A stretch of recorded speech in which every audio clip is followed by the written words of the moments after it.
Hey, Chad, how's it going? We're about to start. Just give me a second to do a few little OBS, little tidying up things that I'm doing here. And we're going to start in about 2 minutes. Do me a favor, if you would.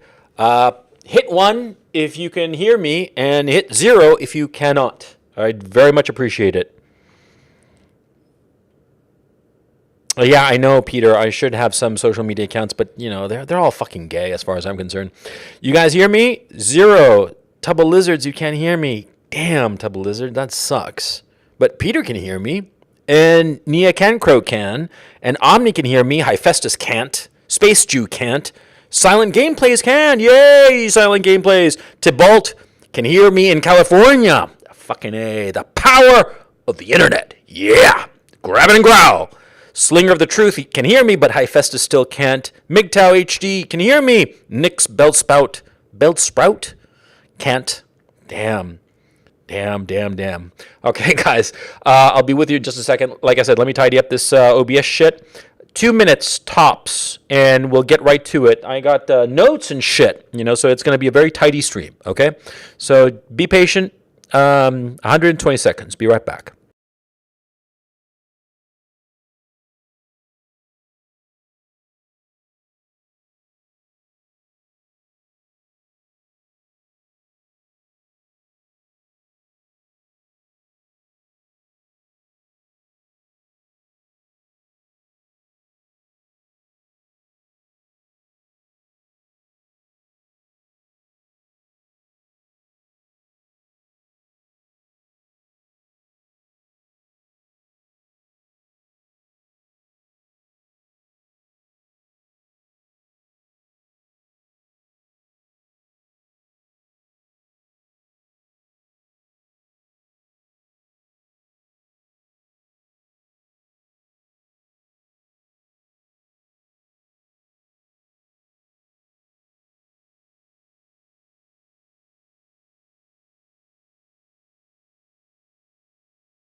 Okay, guys, so we're live. Yeah. Thank you so much for the sound check before. Thank you so much for joining me in this stream. I very much appreciate it. And I hope I'm not trying your patience. Yesterday I did an impromptu stream just for the shits and giggles, right? I did not expect or anticipate to be doing one today. I didn't want to tell you the truth. And I'll tell you how this came about. See, yesterday, I did the impromptu stream. Ethan Ralph and his lovely wife, Nora, dropped by, and that was delightful.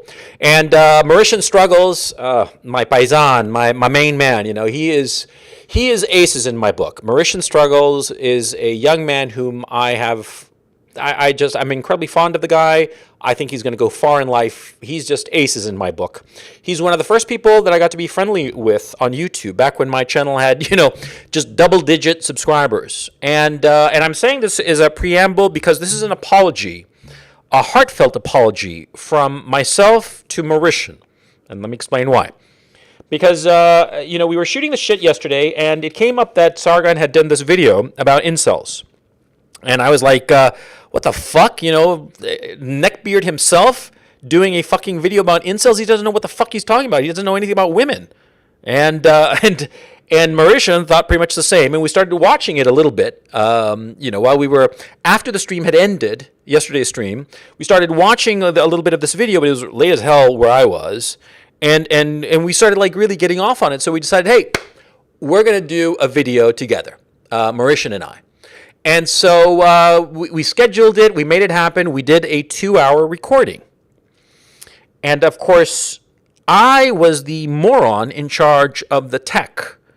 And I recorded myself. Yeah, I recorded my gas baggery, wind baggery as usual. But I did not record any of what Mauritian said because I fucked up in the recording. And I feel that I owe Mauritian an apology. And so I just want to tell Mauritian here, right here now, before I get going with this thing, that I'm so sorry, man. It was my fuck up. I blew 2 hours of your time. I'm so sorry. and I hope I hope I can make it up to you at some point in the future. Yeah. So anyway, that is uppermost in my mind, and that's the first thing I wanted to talk about before we get started with the topic, which is, oh man. Okay, look. See, there's a meme, a fairly famous meme. It's coming up on your screen right now. I don't know if you guys know this little image. Okay, yeah, you see it now. I'm guessing. See how Sargon the Destroyer, with his scythe, his bloody scythe, goes from door to door, destroying everything that he touches. He started back with the the Kickstarter game that he did. They just took a bunch of money from a bunch of people, and nothing ever happened with that. Then he went into New Atheism, killed that movement. Then the Rationalism Inc. Anti-feminism, Gamergate, Keck, the Skeptics, the Liberalismists, and then UKIP. Shit about UKIP. Nigel Farage was a member of UKIP and its predecessor party since 1992. That's 26 fucking years that Nigel Farage was a member of UKIP, or its previous incarnation, before it was called UKIP, right? 26 fucking years in the party, through all the ups and downs. But it takes Sargon, and within 4 months, Nigel Farage is leaving the party and wants nothing to do with the party. Okay? Sargon, everything, he's the anti-Midas touch, as Kevin Logan said. Everything he touches, he kills. Okay? Now, he started doing these incel videos. I noticed it about a month ago. He did a conversation with Tim Pool. I can't quite seem to find the video, to tell you the truth. I don't know if Tim pulled it down or what. He did a video with Tim Pool talking about incels. And I listened to it. He was talking out of his ass. But I just ignored it. I thought, means nothing to me. And you guys know the kinds of content that I do. And a lot of Sargon's coterie of sycophants, Kraut and Shitrat and all these godforsaken people, they claim that I'm building my channel on the backs of incels. No, I'm building my channel by providing content for young men to help them get ahead in life.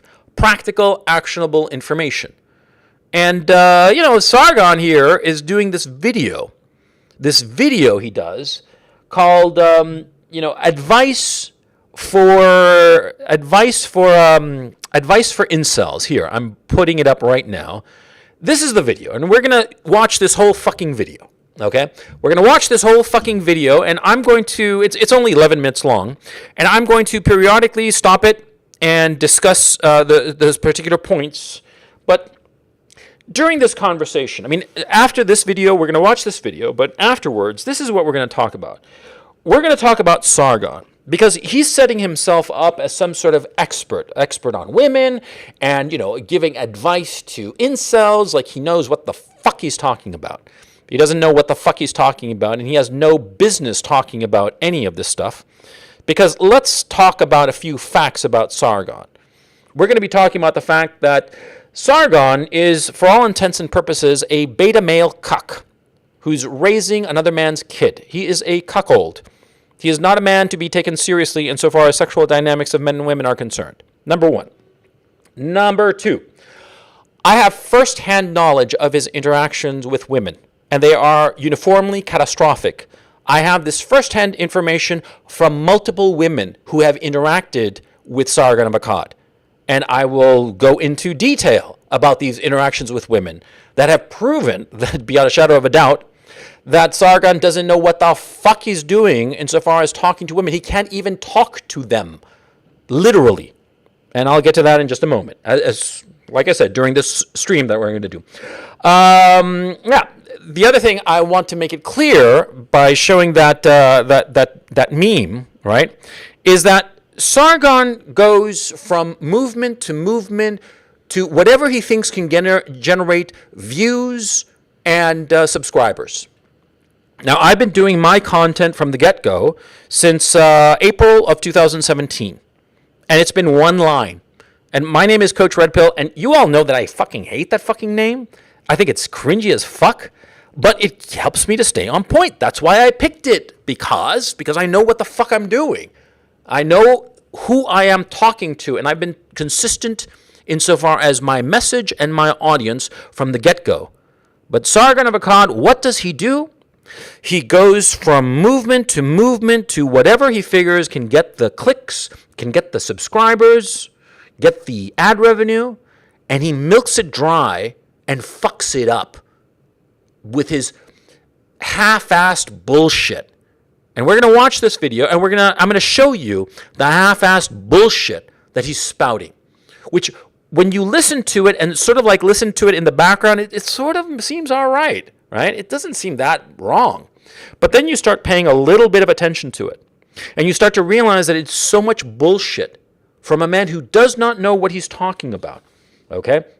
And so I want you to see this, okay? And I'm going to point it out sometimes, and sometimes I'm going to be like, hitting this particular nail with a hammer a bit too often and a bit too hard probably, but I just want to make it clear what I think about this pathetic beta male cuck who thinks that he's going to give people lessons about how to stop being an involuntary celibate and how to get with women. He's out of his fucking mind. And I resent the fact that he's talking about something that he has no business talking about because he's not much of a man. Now, is he? He ain't much of a man. He's a little cuckolded bitch who wifed up a single mother and tried to excuse away his pathetic actions by saying that he was reverse cucking the actual father of his stepchild. Bullshit. Anyway. A few heads up I want to give you guys before I get going here, okay? The few things I want you to know is, I want you to notice a few things in this video because, I've watched the fucking thing now 2 fucking times, okay? This is going to be the 3rd goddamn time I've watched this piece of shit, right? Because I watched it once and had a laugh, and then I watched it again with Mauritian, and I fucked up the audio. Mauritian, if you're listening, brother, I'm so sorry. I fucked up. I'm boomer tech, man, but you know how it is. Anyway, I want you to pay attention to a few key facts as we watch the video, okay?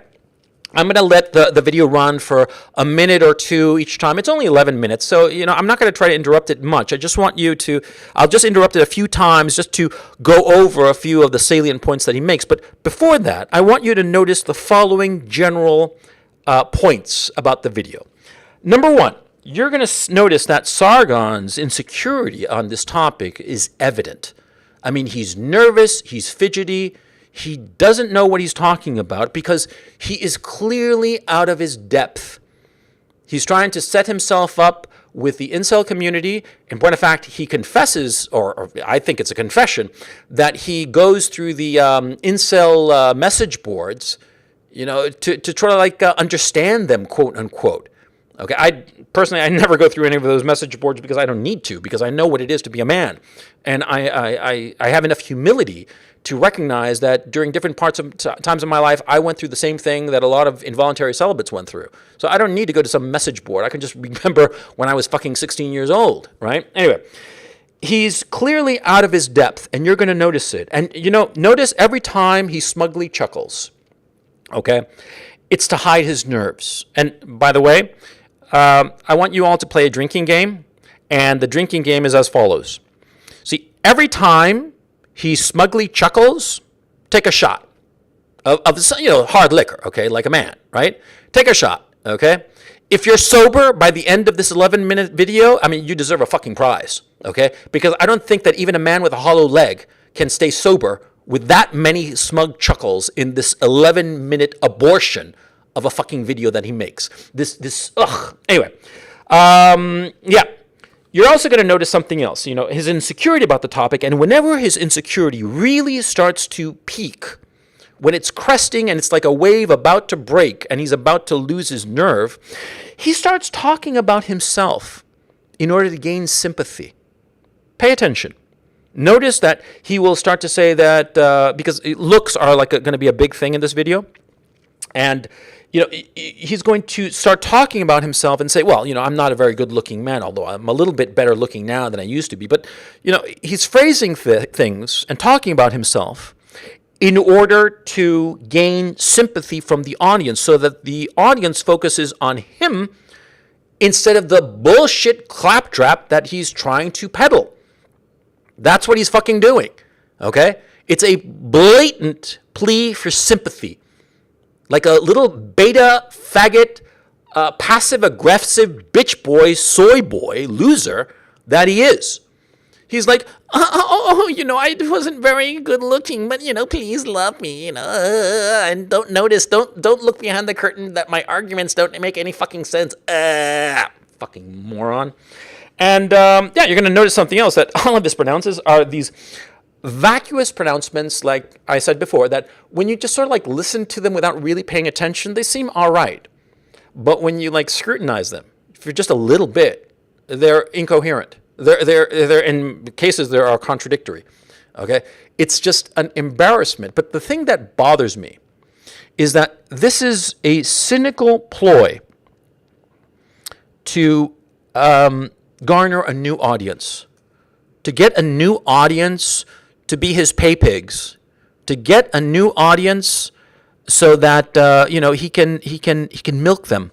There's a reason I'm calling it the Learn to Spot the Cynical Opportunist stream, because Sargon of Akkad is a cynical opportunist.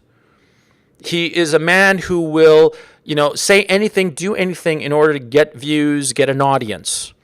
And this is especially noteworthy now that his audience is decaying, his ad revenue is way down, if not non-existent, and his Patreon, well, we all know what happened to Patreon. That went out the window.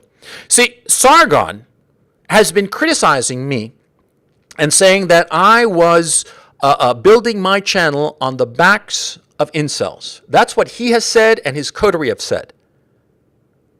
And yet he criticizes me, and now he's trying to do what would be the same thing. I have never thought to myself that I'm exploiting incels. I am trying to give a vision of how to be a man to young men so that they can move forward in life. That's been the whole purpose of my fucking channel from the get-go. I've made like fucking 300 videos that I put up publicly. Because as I've said before, since the get-go, I started making these videos because I have a small son. He's 3 years old. And I also have a 5-year-old daughter. But, a daughter, her mother is going to take care of her and telling her like how to be a woman. And her mother is an exceptional woman in a lot of ways. And, she doesn't need my assistance. But my son does, because he's 3 years old and I'm 50. And by the time my son is 33 years old, I will likely be dead. And so I thought to myself that I have this moment in time in my life and my career and the different projects that I'm involved in, that I have a couple of years where I can make videos that my son will see when he is older and gain some experience and knowledge from them. That's why I do my videos.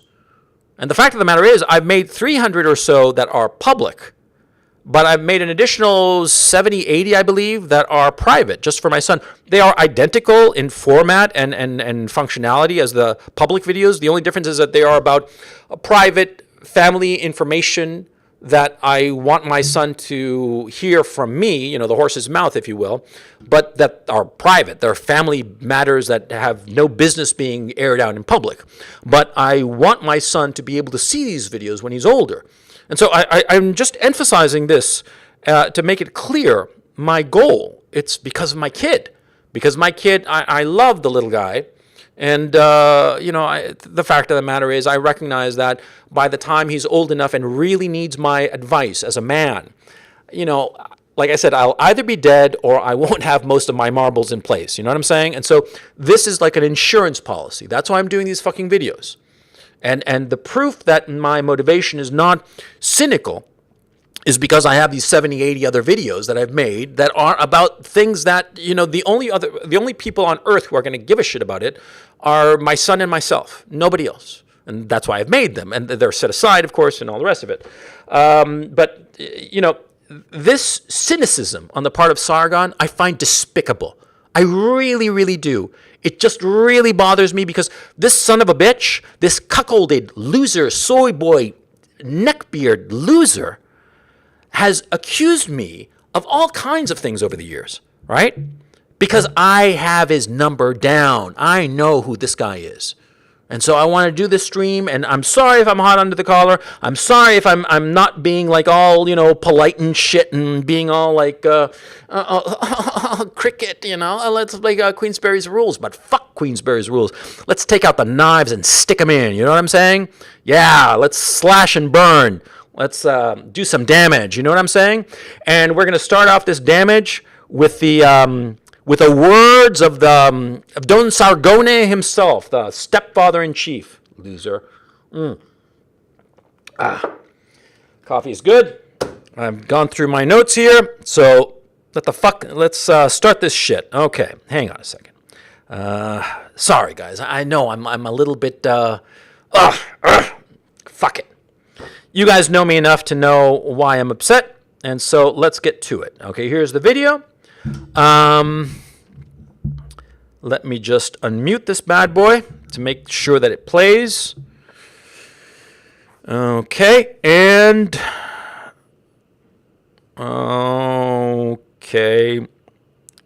let's get started. Here goes. This is from 00. It's the very beginning. This is how it starts.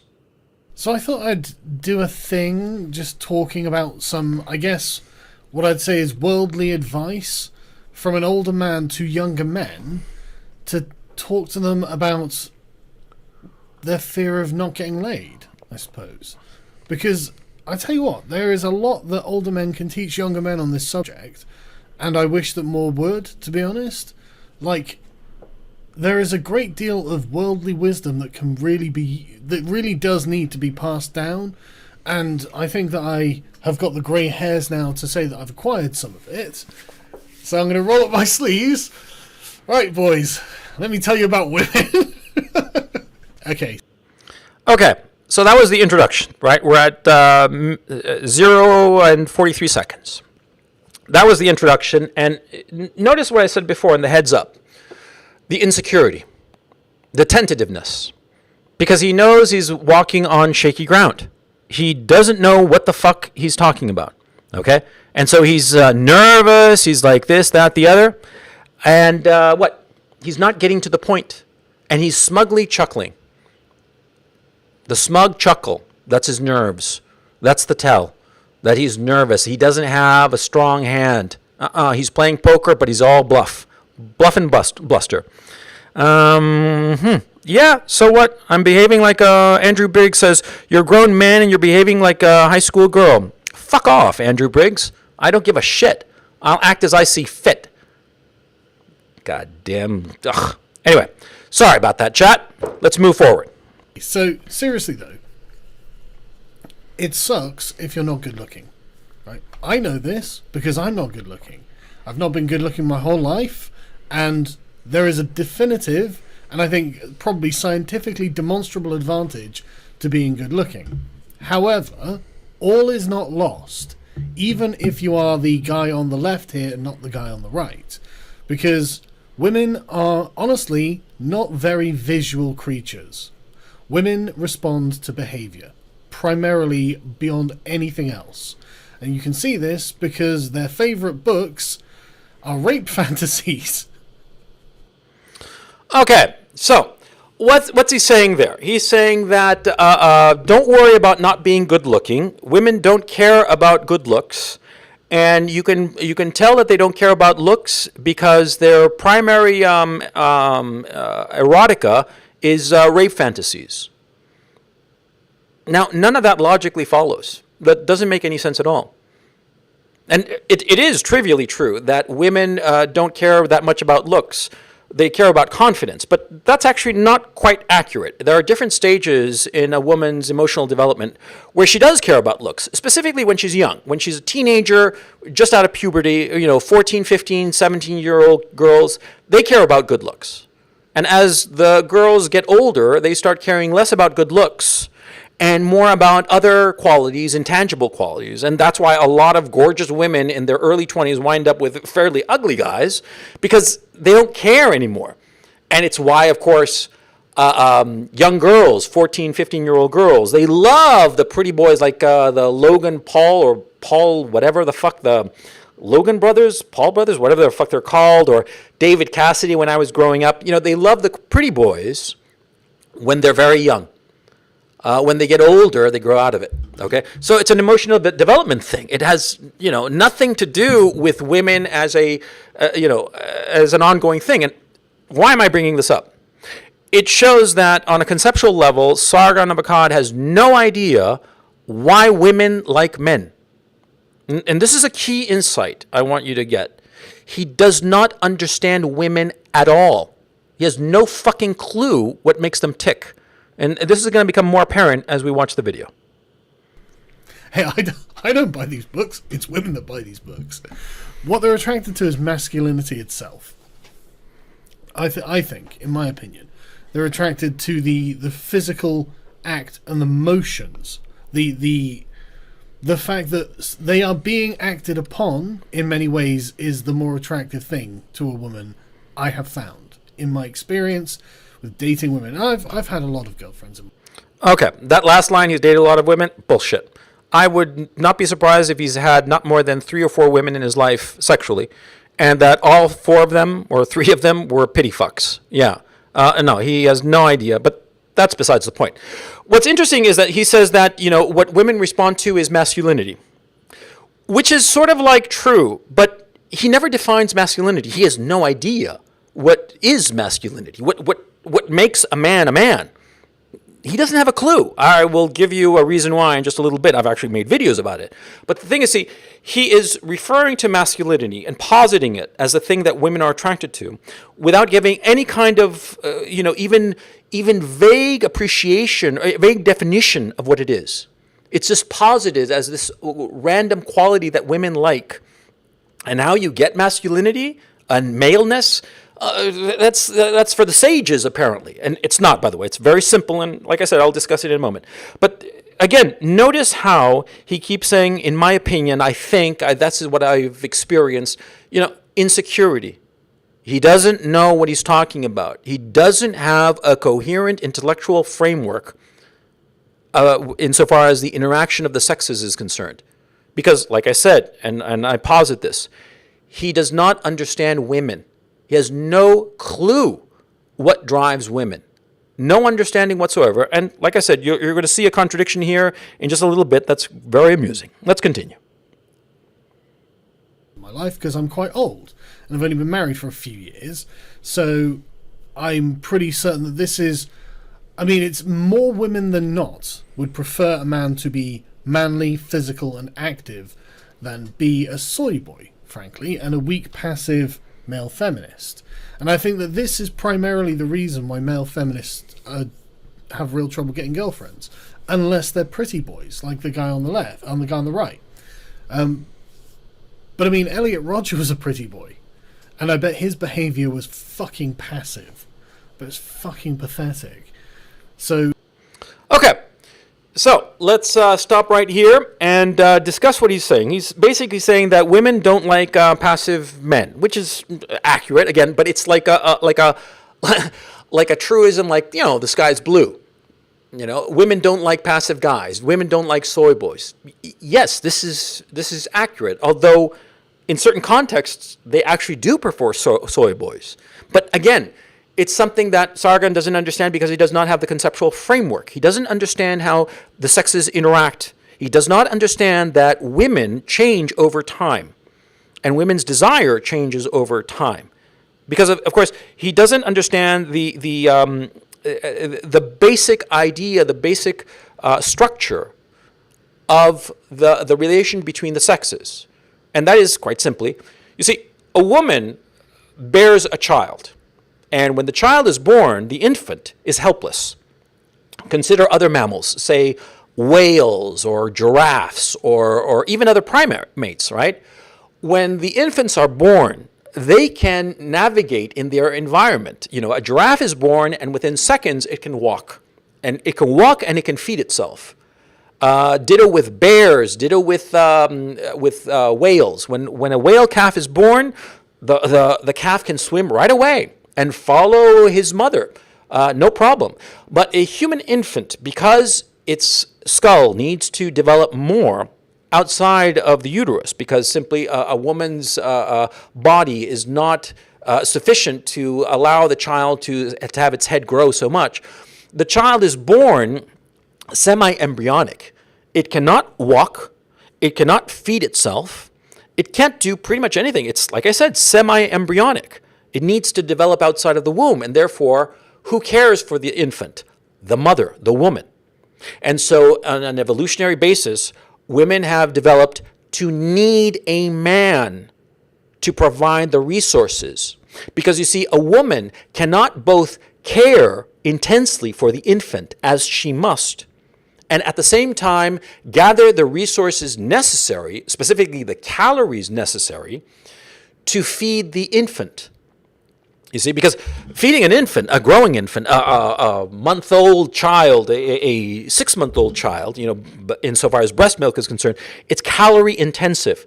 A woman cannot do both. That's why she needs a man. That's why the whole issue of pair bonding has evolved between men and women. That's why men care about their own children. Okay? And that's why, for instance, you have these weird little side effects that the child often is not. When he's born, he looks like the father or members of the father's family. When my son was minutes old, okay, my son, his name is Ramon. When he was minutes old, I'm talking, not more than 6 minutes, 5 minutes old, right? He was being weighed by the doctors. He'd just been born. He's this purple little splotchy guy, right? He looks like a little wormy crossed with like a naked ape, right? And he's on the little bassinet, and the doctors are weighing him. And he, all of a sudden he looks at me, and he looked exactly like my grandfather, my paternal grandfather. I took a picture of him with my cell phone. And everybody who has seen either knew my grandfather, or because he passed away many years ago, or has seen pictures of him, were like shocked because he looked exactly like it. And see, this is the conceptual framework that I'm talking about. You see, and so women need men, but see, here's the issue: they have contradictory needs. On the one hand, a woman wants to have the seed of the best genes of the best man available, right? Or let me phrase that, not the best genes of the best man available. She wants the genes of the best man available to procreate with. She wants her child to be the child of the winner of the genetic lottery, so that the child will survive, of course, right? And yet at the same time, she wants a man who will take care of her and her infant child during the period where the child is developing, which is a necessary and very dangerous period insofar as a woman is concerned, insofar as her infant is concerned, okay? That's why pair bonding evolved. And that is why women have this contradictory impulse. On the one hand, they want the pretty boy, because the pretty boy has the best genes, okay? Physical attractiveness is also is often correlated with genetic health, insofar as disease and resistance to disease and what have you. And so they want a pretty boy, and yet at the same time, they want a dependable man. And so women's contradictory impulses, because a lot of times the pretty boy is not going to be a dependable mate, and sometimes the dependable mate will not be particularly attractive. These contradictory impulses lead women to contradictory desires as they develop. The young girls want the pretty boy. And older women want the more dependable guy, right? The provider. And it's a constant tug of war among women. They're trying to find the best of both worlds, but of course, you can never find the best of both worlds. You're constantly trying to get one or the other, right? Because it's impossible to get the best of everything. Everything is opportunity cost. It's trade-off. You get a guy who's not that attractive, but a very dependable mate. Sometimes some women, what of course they do, they cuckold the man. They fuck a very attractive man, a high status man, a man whose high status would lead her to believe that he has like the good genes, or leads her to believe that at an unconscious level practically. And she fucks the guy and potentially is impregnated by him, and yet passes off this child to a lesser man who is a good provider, or who will stay with her. You see what I'm saying? I mean, this is what's going on. This is the dynamic. Sargon has no idea about this dynamic. He doesn't understand it. Let's continue. Being a pretty boy is not like the way to be sure that you're not going to be an incel, clearly, right? And then you've got like Alex Mendasian, who was like not a good looking guy, but not a bad looking guy. He obviously had personality defects and problems that made him kind of weird. Oh, yeah. Sorry. A quick note. He was talking before, something I forgot to mention. He was talking about Elliot Rodgers. And he was saying that Elliot Rodgers was probably a soy boy, whatever, blah, blah, blah. He was talking right out of his ass. Because the problem with Elliot Rodgers was that he had a social self-destructive streak. What he would do is that he would begin a social interaction and was usually okay, but then he would act in ways that alienated the people around him. Now, we know of this because of the videos that he made and the diaries that he kept, and also because of the testimony of people who knew him in life. He was not passive. He was not a soy boy. Quite the contrary. He was an extremely frustrated individual who was not able to socialize correctly in a healthy manner because of severe problems at home and separation and all the rest of it. And I'm not going to go into it. But see, Sargon is talking about the Elliot Rodgers case without having any fucking idea what he's talking about. He's just literally blue skying and bullshitting. Okay, sorry about that. But it's not really about looks for women. It's really not. It's about how you behave. Now, like, a lot of the thing that makes you attractive to a woman is your career in many respects. The fact that you do an important or dangerous job is often a turn-on for a woman, even if you're not very good looking. You might have to lower your standards. You're not going to be going for the 7 and 8s, but you can still find women who will be attracted to you on the basis of what you are, not who you are. Okay, this is not accurate. Okay, the notion that women are attracted on the basis of what you are, that is, what profession you carry out, and not who you are, this is just not accurate. Okay, because there are examples, multitudes of examples, of people who are exceptional in different occupations and very glamorous occupations who can't get laid to save their life. Yeah, look at Zuckerberg. Zuckerberg is a multi-billionaire, right? Yeah, on top of Facebook, one of the sexiest companies in the world, and he was just not pulling it, you know what I'm saying? And he just settled because he didn't have game. And on the other hand, you got guys who are complete wastrels. And you guys have known such men. They're wastrels. They're not even good looking. They're not even fucking charming. They're kind of asshole-ish. But they get the girl. The guy's unemployed. Maybe he's busking, in subway stations or in European capitals and whatever. He's just a fucking loser, and he's pulling women, hot women. Not like the skanky land whales of the 3s and the 4s. No, I'm talking about like the models, like the 9s and the 10s. Yeah, okay? And it doesn't have anything to do with looks. Yeah, he's saying that it has to do with confidence. Yeah, but that's like saying the sky's blue again, That's just a vague generality. Him saying that women are attracted to your job, that is not accurate. Women do not particularly care about what you do. What they care about, and this is a key issue, they care about a man who is confident around them. They want a man who is in control of the environment around him, that he exudes social dominance in the 1 yard radius around the guy. That's what they want. The guy can be exceptional in his job, but if he is exceptional in his job, but when he goes to the bar to pick up girls, he's all like tentative, like, oh, I'm a billionaire, but I'm sorry, can I get you a drink, please? Please, can I get you a drink? I'm a billionaire, I can fly. The girl's going to blow him off, or maybe she'll use him to get some money out of the guy, because if he's just handing her his wallet, of course, most women are people. And people are going to act in, not necessarily good ways. But yeah, you see, it has nothing to do with a job. And this is self-evident. But, this man doesn't know what he's talking about, so he says so. Anyway, let's move on. It's the thing that you do that the woman finds attractive. And I think that's probably the case why men tend to define themselves by what they do, by their careers. Which, honestly, is one of the problems that I have being a YouTuber. No one knows what a fucking YouTuber is. Everyone thinks I do beauty vlogging or something. No. Okay. Okay, so there's another bid for sympathy. That's classic passive-aggressive behavior of soy boys, okay? Because Sargon is a soy boy bitch. Never forget that. So he's making a bid for sympathy and saying, oh, nobody knows what a YouTuber is. Bullshit. Bullshit, okay? I got a new girlfriend. She's 22. She's pretty hot.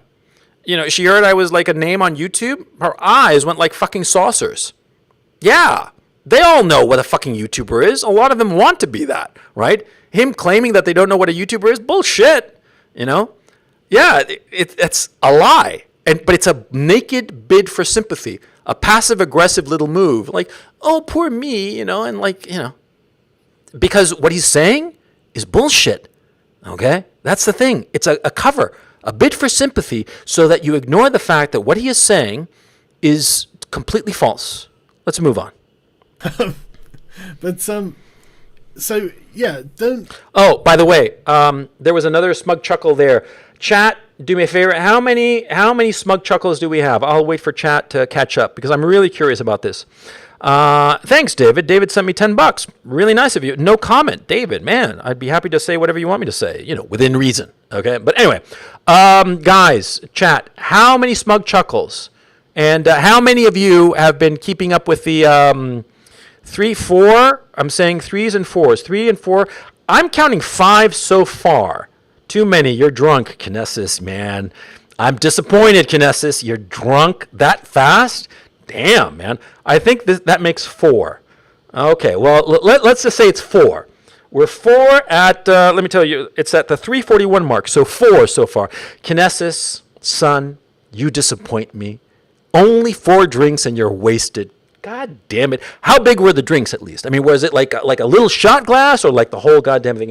If it was the whole goddamn water glass, okay, you're forgiven. Let's move on.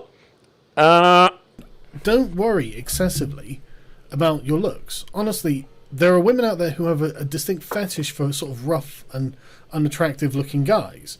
They don't like pretty boys. They find them to be effeminate because they're attractive. Cultivate your maleness and your masculinity is what I would say, and you might think, well, okay, well, I'm just skinny. Okay, well, stop being skinny. It's something you can do something about. And you might, I don't have to go to a gym. Well, stop being lazy.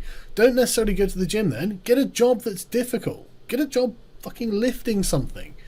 Do something.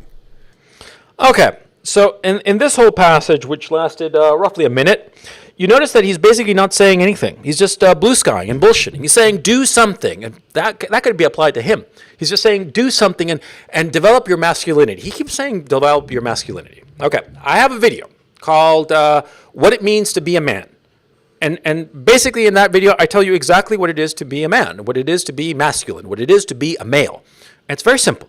See, the difference between men and every other species on the face of this earth, including women, is that men uniquely have the ability to control their fight or flight response and use their reason, their logic, and their knowledge to choose the correct path for long-term gain. That's it. That's the secret to being a man. If you notice women, right? Women in low-stress situations can approximate what a man does in that regard, of controlling their fight and flight response and using reason and logic. When it's easy, when it's calm, when it's moments of stress, emergency, what happens to women? They become a leaky puddle on the floor. Yeah, they disintegrate. And, we've seen enough Survivor shows to prove it. They just disintegrate. Okay? Not all women, just as not all men, act cool and collected when the shit goes down. No, there are a lot of guys who panic, who get all, and, when they panic like that, what happens? What is the reaction of other men? Other men look down on them. Yes, because they are violating the code of masculinity, the code of maleness. In the novel Dune, there's the Gom Jabbar. A lot of you sci-fi nerds like me will probably have read it and remember it. That is the epitome, of being a man. And what was the Gom Jabbar? Well, the Gom Jabbar was this small little black box, like the size of a shoebox, where the man, the character, Paul Atreides, had to put his hand in it. Now, this black box would send these like rays at his hand and make it feel as if his hand were burning, okay? Make his nerves think that it was burning. And see, if he pulled out his hand, he would be killed by the Bene Gesserit nun who was administering the test. She would inject him in the neck with venom and he'd die instantly, right? So he had to control his fight or flight response and leave his hand in the black box that was causing him insurmountable pain. It was this mind-crushing pain that he was feeling. But he was told, and it was true as a matter of fact, that nothing was happening to his hand. It was all in his head, and he had to control it. And his controlling it would prove that he was a true human being. It was a famous scene, by the way. Well, of course, Paul Atreides is the hero of the novel. He passed the test, of course. But I would venture to say that that test was not really an issue of human beings. It's an issue of men. Men can do that. Men can do the gom jabbar. Women cannot. Okay? And you go through women and you meet enough and you've been around long enough and they all, at the end, when the pressure is at its most severe, they collapse or they rescind their responsibility. They rescind the obligation to make a decision. I mean, how many men who are listening to me now have been in a situation with some girl and the shit is getting complicated and they don't know what to do, and she will say, as I have heard many of my women say to me, I don't know what to do, you decide. Yeah, that happens all the time because that's the key issue of masculinity and maleness. But see, Sargon here, he's just positing this shit. He's just saying, you have to be more masculine. But he has no idea what it is. Not even on a conceptual level. Jesus Christ. And so he bullshits a while talking about masculinity. And what do we get out of it? Nothing. We just get vacuous phrases that have no fucking logical connection, and much more to the point, they do not help you to move forward because you do not know what masculinity is. He's just saying, be more masculine. And then he says something stupid. He says, if you're skinny, bulk up. That's stupid, okay? And I'll tell you why. See, there are a lot of guys who aren't very successful with women. And what they need is they need confidence. And in their lives in general, they're not very successful for whatever reasons. Maybe it's their fault, maybe it's their circumstances, it doesn't matter. But a lot of them gravitate to the gym. And they start going to the gym and working out obsessively. Because what happens is that, see, these individuals, they are fairly powerless in their lives. And so they start to exercise almost obsessively or outright obsessively in order to have some measure of control over some aspect of their life. In this case, their body. They exercise, they eat, a very regimented diet, and they bulk up, they work out. They're called gym cells. Okay? Now, these guys, they are equally unsuccessful with women. But you know who they correspond to in the opposite sex? Think about it. Anorexics. Yeah, anorexics and bulimics. See, because what happens with girls who are anorexic and bulimic? They feel powerless in their lives. They're subjected to different pressures, home pressures, their peer pressure, what have you, the pressure to succeed, get in the right school, the right college, what have you.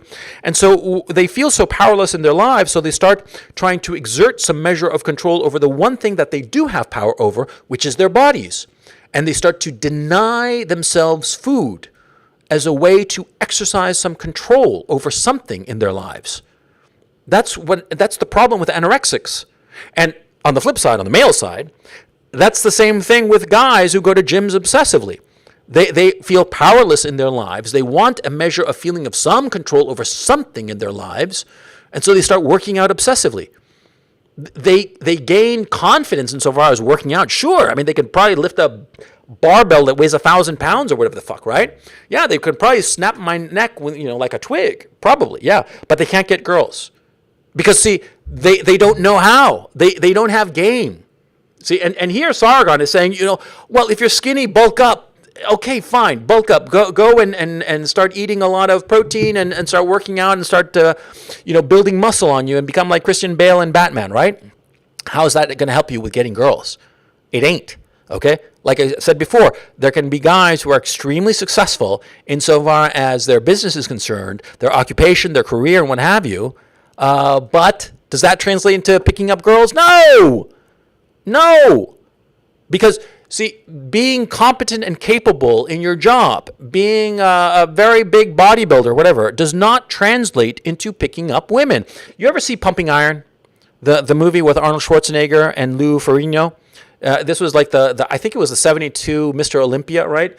And Lou Ferrigno, I mean, bless his heart, lovely man, okay? Because I'm saying that as a prelude because it's going to seem like I'm shitting on the man, and I don't mean to. He's a lovely individual, but see, he was a very insecure individual. And so he used gym and working out to build up some sense of self for himself. And Arnold Schwarzenegger, he built himself up too, but he was actually confident as to who he was. Lou Ferrigno, bless his heart, was not. And in the movie, you see how Arnold Schwarzenegger psychs him out and defeats him before the competition by just psyching him out. See? Being big, being bulky, yeah, Lou Ferrigno was a huge motherfucker, right? He could probably grab everybody who's watching the stream and just wring our necks in about 5 seconds, right? Yeah, that's how big the guy was, but he had no confidence, even though he was very capable as a bodybuilder, and he wasn't able to pull in the girls, see? I mean, Schwarzenegger, he married a Kennedy, for crying out loud. He married her when she was fucking hot. You ever seen a picture of her when she was hot? Later, he decayed and fucked a nanny or a maid or something like that, and she was fucking ugly. I mean, I don't know what the fuck he was thinking, but who knows? Anyway, the point I'm trying to make, okay, is that, what this man, Sargon, this soy boy cuckold who does not know anything, he is telling you to do exactly the wrong thing. He's telling you to get a blue-collar job, and that way you'll bulk up and be strong. Stupid. Let's continue. Actually do something. If you sit there stewing, then nothing will happen, but it is within your power to change how masculine you are. Don't worry about grooming yourself so much. Worry about being an interesting and dynamic person, someone who takes charge and has some initiative. Okay, listen to that. Vacuous words. Don't worry about grooming yourself. Be an interesting person and a dynamic person. It's like me saying, don't be a bad person, be a good person. Don't kill the little kitty cats, Treat the little kitty cats with respect, and the little puppies, give it food and stuff. Yeah, it's vacuous and sounds great, but you start looking at the nitty gritty, and what the fuck is he talking about? He's not talking about fucking anything. He's not giving any kind of practical advice because he doesn't know what he's talking about. And that in and of itself is something that women find attractive because they like the sort of action of the role, I think. I think it's the motion that men provide that women are attracted to. That kind of experience of having things happen that they can put trust and faith into is something that I think a lot of women are attracted to. And, I don't have any fucking studies for any of this. Like I said, this is just my experience as being a man who has dated a lot of women. Okay. So he says that women respond to a guy who's trustworthy and being an interesting person. And he doesn't read any studies, but he's dated a lot, right? Okay. The mistakes he's making here. See, number one, he is thinking about a kind of woman who would be interested in a dependable man who is in need of financial assistance, okay? Because, see, the hot young thing, they don't give a shit about what Sargon is selling here, okay? And so the point I'm trying to make is that, see, women's desires and needs change over time. A 19-year-old girl who's, 5'10" and hot as can be, she doesn't give a shit about an interesting guy. She does want excitement. That's true, what Sargon says. But see, he's throwing it in there, just chucking it to see if it'll swim, okay? So, yeah, a stop clock is right twice a day. So what he's saying, yeah, it sort of sounds reasonable. But, again, you look at it closer, and it's just bullshit. And he doesn't know what he's talking about. And insofar as women wanting a dependable guy, they start to want that in their late 20s, early 30s, because they start getting closer to the wall. The wall being, of course, the limit by which time a woman can no longer bear children, at least not safely, at least not without heroic measures, IVF and all the rest of it. See, and the other women who care about this, dependability and all the rest of it, are women who have a child. It doesn't matter the age. By the way, there's I don't have it here, but there's this girl, she's a high schooler with a kid. She got pregnant by her boyfriend and had the kid, okay? And she has a YouTube channel. I forget, Swibert, I think it is her name. She's this blonde girl, very attractive, from Florida, whatever. And it's really interesting because she's 18 years old, and she's got a lovely daughter. But what's interesting is that at this age, at 18, she wants a dependable guy because she's a single mother. And like I said before, the conceptual framework that a woman on her own cannot take care of a child. She needs assistance. It's simply not possible for her to fully take care of a child and gather the resources necessary for her own and her infant's survival. And that's why she needs either a man or family, right? extended family, her own mother or aunts and uncles, whatever the fuck, right? Well, see, that channel proves that. And it's the conceptual framework that Sargon lacks. And so he doesn't understand that, of course, the kind of woman who'd be interested in the dependable, boring guy, the quote-unquote interesting and dynamic guy, the vacuous pablum that he's saying, yeah, they're going to be women who've got a kid, single mothers. Yeah, they're going to be interested in that. The hot young thing, she ain't going to be caring about that. She's going to be caring about other things, see, because she's got other things on her mind. She's not worried about putting food on the table for her kid because she doesn't have one, see? She's not worried about somebody, buying the diapers, and she's down to her last few nickels and dimes to pay for the diapers, and she's wondering how she's going to get the money for it because, again, she doesn't have a kid, and so he doesn't know what he's talking about. It's contextual, and it demands a conceptual framework that Sargon does not have. And furthermore, notice how nervous he is. Notice how uptight and nervous, the body language, the wording. It's my experience, and I've dated a lot, and blah, blah, blah. If you date a lot, you don't need to say it. It's like, if you're truly smart, you don't have to tell people, hey, man, I'm smart. You don't have to, because it's self-evident, right? Right. And so, yeah, doesn't know what he's talking about. And is now married with children. So, and it's not like I started out as the best looking guy in the world, not like I am now, I'm also... Bid for sympathy. Notice that? Okay, and chat, how many smug chuckles are we up to? So I think I probably do look better now than I did when I was younger, but not by much. Yeah, here comes a smug chuckle. A small amount, So stop getting hung up on the looks. It's not about your fucking looks, right? Seriously, right? If you really want to get a woman, become like a fireman or a policeman or something. And if you're like, well, I'm skinny, okay. He's advocating for people to become a fireman, a policeman, or a bricklayer, or something physical, which is fucking insane. Okay, because if you become that, all due respect to those fine professions, you're not going to earn a lot of money. Because the fact of the matter is, this economy prizes those who do brain power jobs, right? The engineer, the doctor, the lawyer, they get paid the big bucks. All due respect to firemen and policemen and bricklayers, they do not, unfortunately, in this society, get paid very well. Okay, so here he is advocating that you become a blue-collar worker to impress girls, which is fucking insane. Okay, and in a little bit, maybe he's sort of like touched on this issue, but a little bit further on, he's going to be saying that women care about your status and how much money you have. So it's sort of like, be a blue-collar worker and resign yourself to earning, $24,000 a year or $36,000 a year. But on the other hand, get a big job that pays you a lot of money so you can impress them with money. It's contradictory and stupid. Again, lacking a conceptual framework for the dynamic between men and women. Gain weight. Bulk up. You've got to. You can do that for yourself. And I tell you what, right? It won't take long before you start seeing the results. And when you start seeing the results, you will notice how much more confident you are. Just even by small degrees.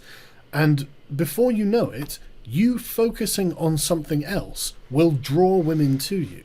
Because the worst thing is to be desperate and chasing women. That is the prime turn-off for a woman. Because a woman, in my opinion, is probably, at least subconsciously, looking for, I guess, the stable provider. Okay, he says that women are looking for the stable provider, and that men shouldn't be desperate, which is very true. You shouldn't be desperate insofar as dealing with a woman. But again, he doesn't understand the conceptual framework. Okay, and he doesn't understand that not all women are looking for a provider. They have different desires at different points in their life, and he doesn't understand that because he positioned himself as a provider. Because that was the best he could do. Because he doesn't have game. He doesn't know how to get women. He doesn't even know how to talk to women. I'm going to tell you first-hand stories in just a little bit. As soon as we're done with the video, I'll go into these first-hand accounts as to how I know for a fact he doesn't have a fucking clue how to talk to women. And he does not talk to women. Not even women who are never going to be sexually interested in him. He can't even talk to them, which is pathetic as far as I'm concerned. Like the ultimate gelding, really, but I'm getting ahead of myself, okay? He doesn't have a conceptual framework. The only conceptual framework he has is that women want a good provider, which is not accurate, okay? Women want different things at different points in time, insofar as their own life, Okay. So anyway, moving on. You know, it sounds like a trope, doesn't it? But I think that is something that is kind of built into most women, unless they've been brainwashed to become feminists, I suppose. And so look like you can provide. You know, again, you don't have to be like a giant hulking guy. You don't even have to be good looking. But you have to focus on yourself and work on yourself and improve yourself in some aspects. Because women always take on men as a project, right? They always take on men. They go, right, okay, he'll do, but I'll improve him in this regard and this regard and this regard. For example, my wife is desperately trying to make me less of a messy bastard. Like, you can't say all my mess is in front of me, but, like, that's her goal. That's her project in me to improve me, to make me less messy, right? Okay, let me tell you about women trying to improve men. Okay, a woman who is openly trying to improve you and demands that you improve does not respect you. It's simple as that. And she's not afraid of you, and she doesn't respect you, and you're basically her doormat. Okay, because see, here's the thing. The shit that guys do always irritates all women, okay? Being messy, doing this, doing that, whatever the fuck it is, okay? Whatever you are doing with your woman, it's going to irritate her, which is natural, okay? It's perfectly natural. Some guys are very messy, and that irritates their woman. Some guys are neat freaks, and that irritates their woman. I mean, you see what I'm saying? I mean, you with a woman, there's always going to be something that irritates her.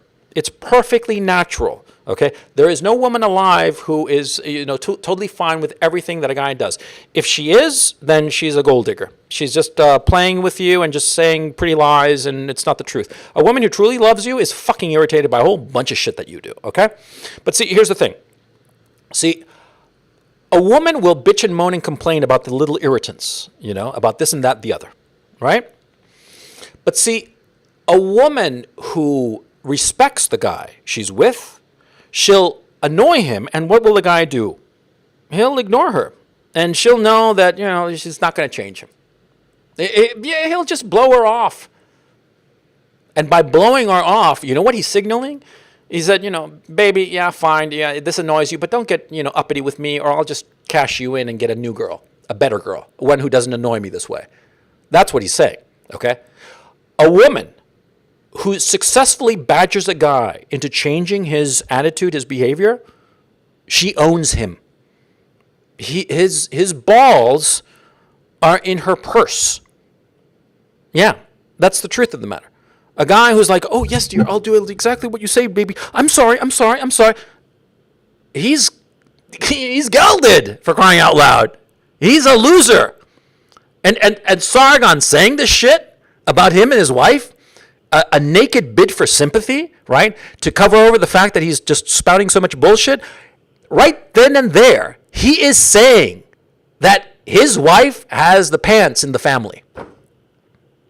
His balls are in her purse. She owns him. That is what he is saying. He wifed up a single mother, right? And she owns him.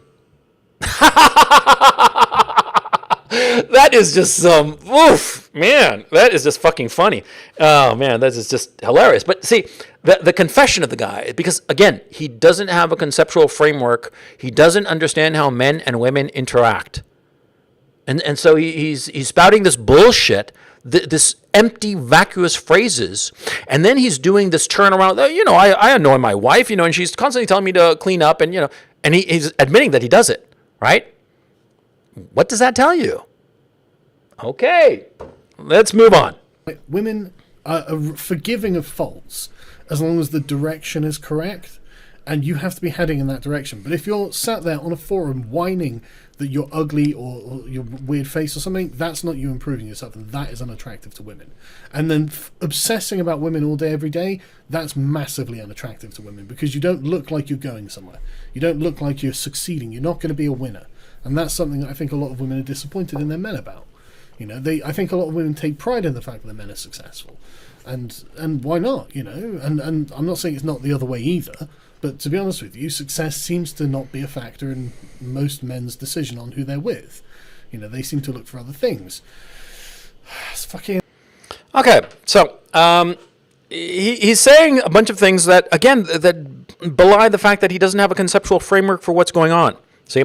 Because he says that women take pride in the success of their men, which is absolutely and self-evidently true. Okay, no woman is disappointed when her guy is, bringing the big bucks and getting accolades from whatever profession he's pursuing, right?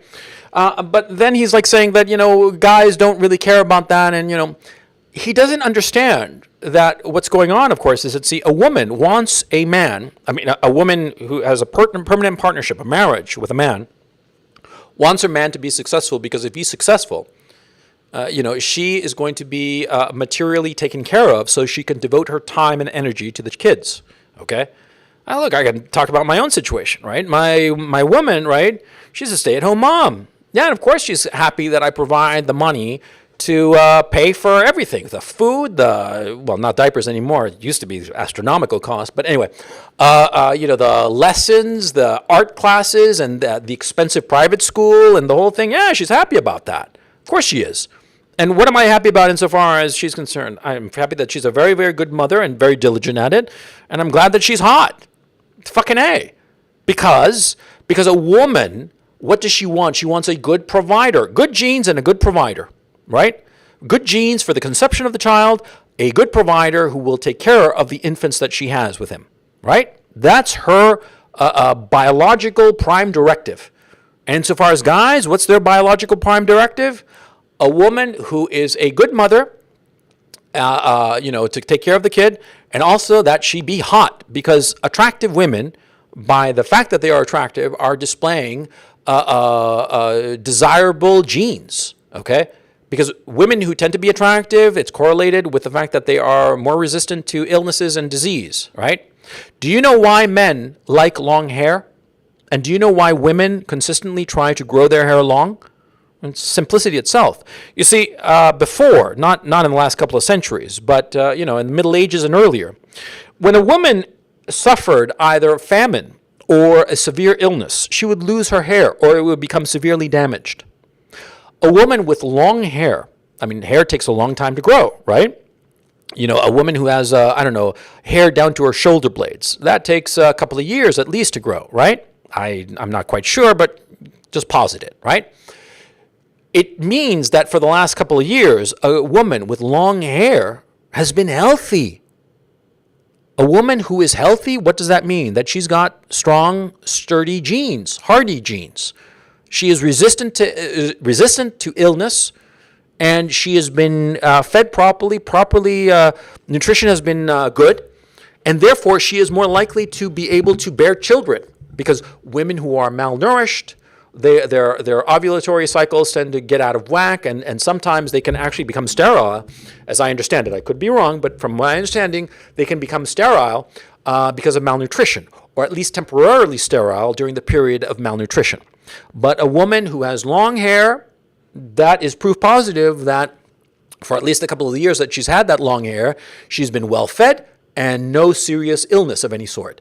And therefore, she is more likely than not to be a very good mother on a genetic level. Okay? This is what's going on. But see, here, he's talking about, he has no clue why a woman would be happy that her man is doing well. And he has no clue why a man is even interested in a woman. All he sees is TNA. Oh, she's got great tits and great ass. Do you even know what? I'm asking Sargon here, but he can't answer, of course.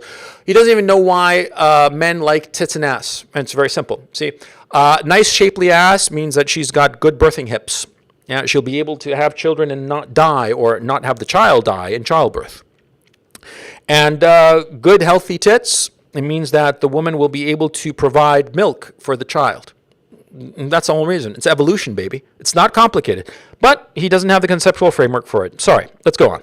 In life is not very gender equal in many ways. Smug chuckle! Smug chuckle alert! About it, but it's just true. So, but seriously, so forget how you look. Concentrate on what you're going to achieve. And on the journey, you don't have to watch out for women. Women will be watching you. They're all very aware about what the men around them are doing, where they're going in their lives and stuff like this. And there will be women who will find something about you attractive, and it won't necessarily be the thing that you find unattractive. That might not be a particular factor in whether they care whether you're attractive or not. And think of that in the same way for yourself. I mean, you might not be into big asses, but you happen to be really into big tits, so you just don't really care about the big ass, right? Imagine it like that, and then think of it from the woman's perspective. You might not be the best looking guy, but you might be dependable and reliable, and so when there's a crisis, she's... Okay, so again, he's not understanding women's priorities, okay? And again, there's no conceptual framework. He's just saying shit. And it sounds fine when you just listen to it at a distance, but on close examination, there's nothing there. Let's continue. Feels safe and secure, and that might be something that really matters to her. So the fact that you're not that great looking, so what? You know, you make her feel safe and secure and loved and cherished or something, you know? So that doesn't bother my her. feelings. Not that good looking, or you might even be ugly or something. She doesn't care. What she cares about is this thing, that she has a different set of priorities to you. And I think that incels get hung up on this because they're male, because they are concerned about looks, and men are. But like, I think most women just aren't, guys. So I don't think you need to worry about that at all. And I know that you sit there and go, well, I'll never look like a Chad, therefore there's no chance of me, there's no point in me improving myself. And it's like, well, look, you don't have to look like a Chad to get girls, man. You don't have to look that way. You have to be on your way somewhere. You have to be doing stuff. You have to be trying to improve yourself and building something. Okay, so again, vacuous words. You have to be improving yourself. You have to be building something, and that'll get you the girls. No, that's just not accurate. See, because you can build. You can be Zuckerberg, and you're not going to get laid. You won't. Okay, look at Paul Allen. You know, the co-founder of Microsoft, right?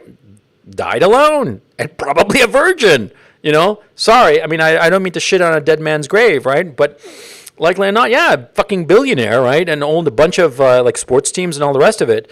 Yeah, but, you know, he didn't have game. He didn't know how to get the girls. See, again, he just doesn't know what he's talking about. Women are attracted to men who build things, you know, successful men. They don't always have, you know, most of them are not Chads, but they... I'll get there. See, he says women, doesn't know, he thinks that women are attracted to successful men. But before he was telling people, potential incels watching this shit, that, 191,000 incels potentially watch this shit, right?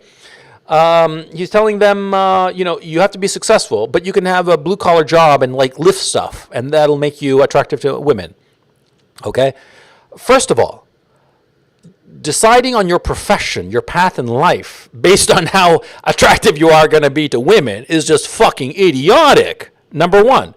Okay, it's idiotic because you're changing your life to accommodate women. Number one, that's wrong. And number two, women don't care what your occupation is per se. They care that you are, relative to the environment you are in, that you are successful. It doesn't matter if you're a doctor, a lawyer. You think that a woman living on the Upper East Side is going to give a shit if she's married to a doctor or a lawyer, so long as they're successful, so long as one is Sloan Kettering or the other is at Skadden Arps? She's going to give a shit? No, she wants a guy who's successful.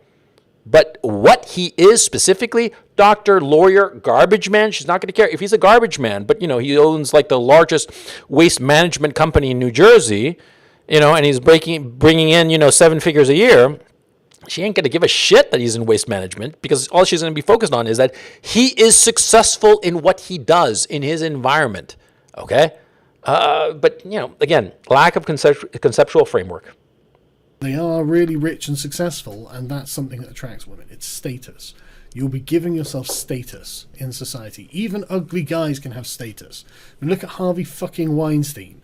He looks like a horror, and yet he has status, and he may have abused many women, but I bet there are many more women whom he didn't abuse who are willing to take advantage of his status.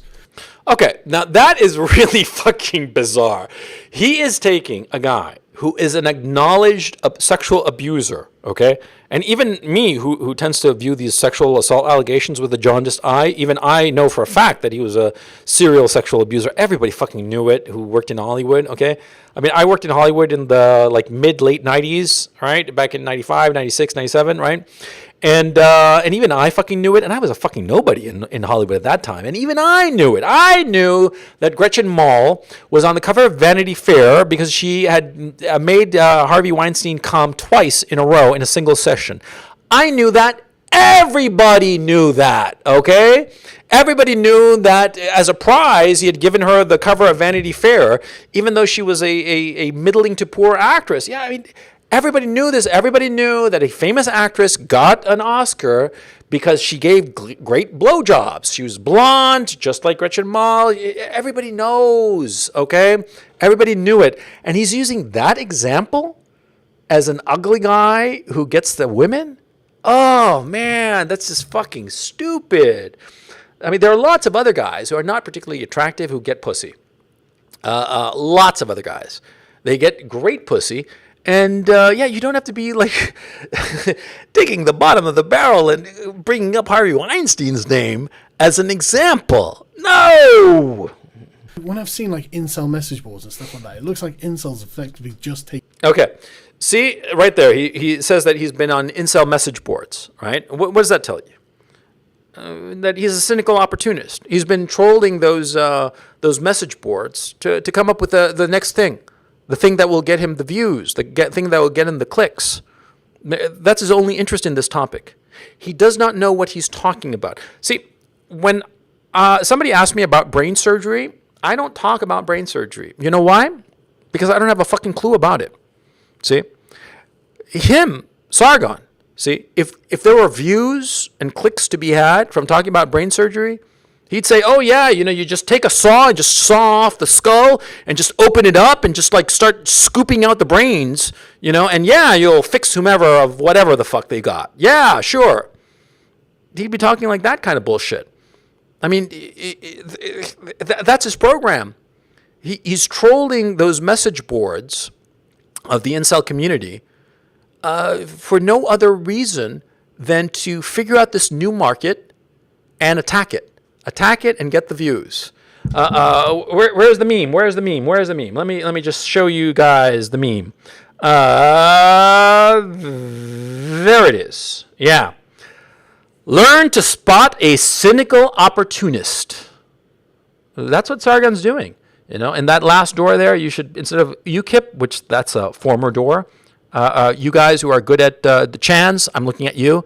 You guys who are good at memes, can you please, scoot the whole list over one and put in that final door that he's knocking, put incels, please. I'd so appreciate it. And if you guys put it in the chat, I will be sure to put it up on the stream. I'd really appreciate it. I know that this is like under duress, but I know that some meme masters out there are real good at it. So this is a call to 8chaners everywhere. Please do this for me. I'd so appreciate it. I know it's an imposition, but I promise I'll put it up there and I'll give you credit. If you can put up the meme, just put it in chat somewhere, and guys in chat, just call my attention to it. I'd really, really appreciate it.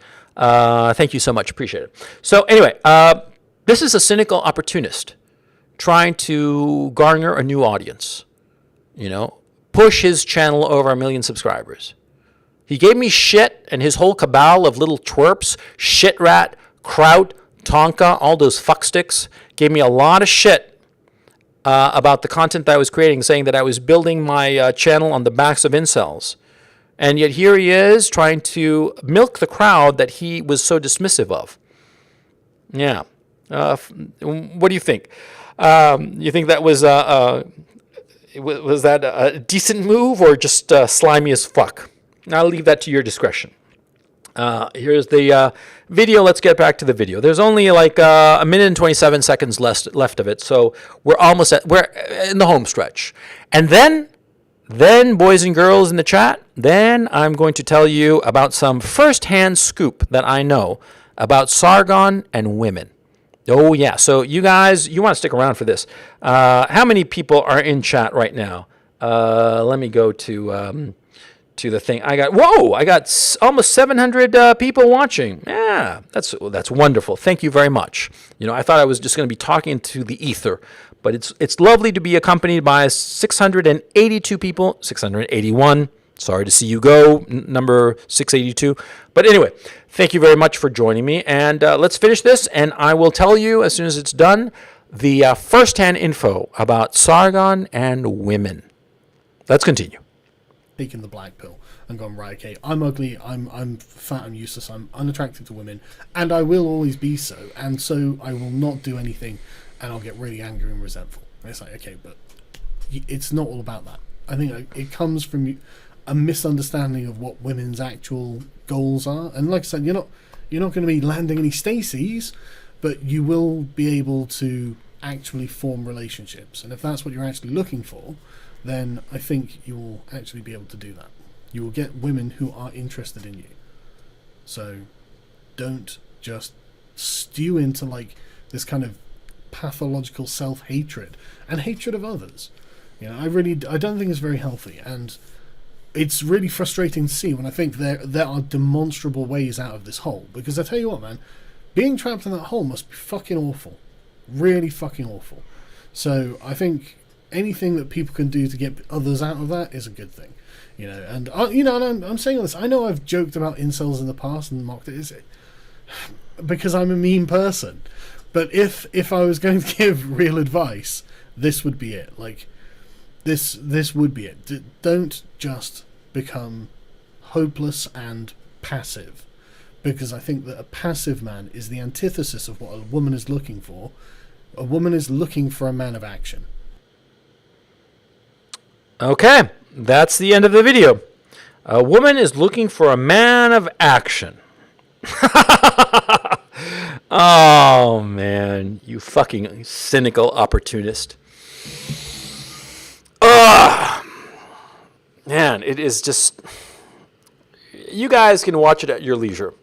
But my thinking is the same. He spouts words that... it's like a Monet, From a distance, it seems all right. But you get a little bit closer and you start to realize that it's a big old mess. Conceptually, he has no idea what he's talking about. And I keep saying, hearkening, conceptually he doesn't understand, conceptually he doesn't understand. Well, you see, whenever you deal with any topic, especially something as complex as the interactions between men and women, you have to come up with some sort of model, a mental model, a heuristic, in order to understand it. Because it is so fucking big. It is a big fucking topic. And it's very hard to get a grasp of it. And you have to be genuinely interested in it. Not looking at it simply as a cynical opportunity in order to get views. No. You have to actually be interested in it. I personally am very interested in the topic of men and women because I've said this a number of times. Guys bore me because I know what they're thinking. I know what they're thinking like 3-4 steps before they even say anything. Yeah, I know exactly what they're thinking, and they're boring. Women, I have no fucking idea what they're going to be saying because they don't know what they're going to be saying, okay? Because like I said before, they have these contradictory impulses. These contradictory impulses where on the one hand, they want the hot guy, the good genes guy, and on the other hand, they want the comfortable guy, the guy who will protect them, the security and safety. They yearn for both. They yearn for the excitement of the alpha and the comfiness of the beta. Now, Sargon is a beta, okay? There is nothing inherently wrong with being a beta, by the way. I'm not saying it as a put-down, okay? What I am saying is that if you don't recognize that you are a beta and that your point of view is very limited, then you're not going to understand the landscape of what you're talking about.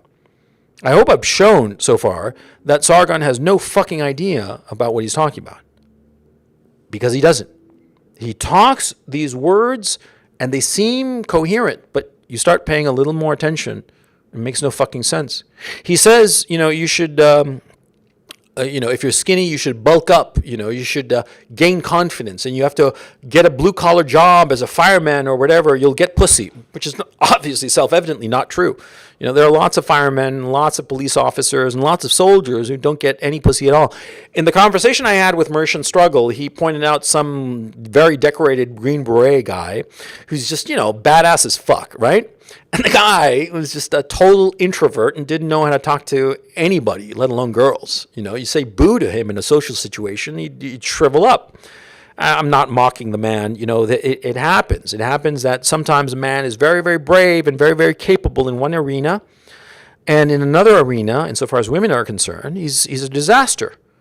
Now, I think that the sexual market deregulation that we are currently experiencing, that has been going on realistically since the advent of the pill in 1963, the birth contraceptive pill, I think it's been a disaster for a lot of men, a lot of very decent men. A lot of very decent men no longer have sexual opportunities. See, because one of the wonderful things before the pill is that, because there was the possibility of pregnancy, women's sexuality was curtailed. And the only possible way of sexual expression was by way of marriage. And at the same time, there were a lot of social institutions, and there was the social custom whereby men and women who were perhaps not very capable at navigating a deregulated sexual marketplace, men and women who quite frankly needed a yenta, a matchmaker, somebody who could, a maiden aunt or somebody who could shepherd them to the right person.